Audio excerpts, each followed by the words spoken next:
Bonjour à toutes et bonjour à tous. Alors dans cette vidéo, nous allons parler du mémorial de la mort de Jésus. Cet événement aura lieu le samedi 12 avril après le coucher du soleil. Allez, c'est parti.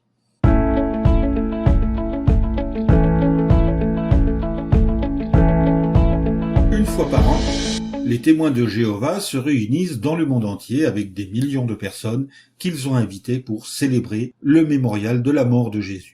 Nous obéissons ainsi au commandement que Jésus lui-même a donné. Nous lisons dans l'Écriture, « Il prit aussi un pain, dit une prière de remerciement, le rompit et le leur donna en disant « Ceci représente mon corps qui va être donné pour vous.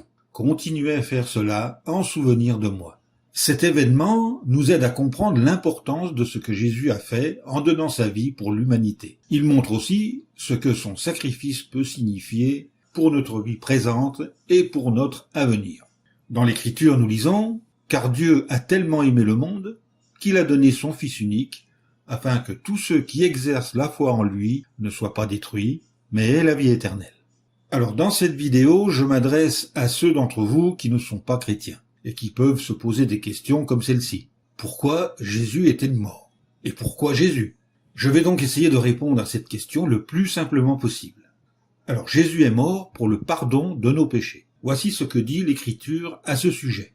Par le moyen de qui, c'est-à-dire Jésus, nous avons la libération par rançon, le pardon de nos péchés. Mais alors pourquoi Jésus et pas n'importe quel homme? Eh bien la réponse est simple.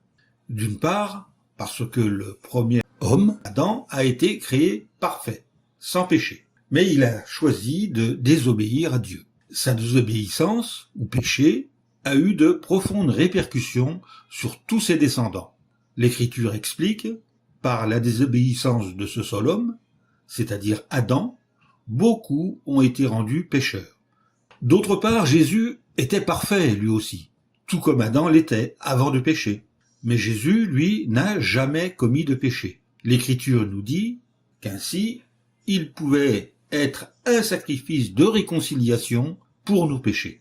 En conséquence de quoi, de même que par sa désobéissance, Adam a transmis le péché à toute la famille humaine, de même par sa mort, Jésus a fourni le remède au péché pour tous ceux qui exercent la foi en lui. Voilà, j'ai essayé de répondre en peu de mots à cette question. Si vous souhaitez approfondir ce sujet, vous trouverez des vidéos et des articles plus complets sur notre site officiel jw.org. Cette vidéo est terminée et je vous dis à bientôt pour un nouveau sujet.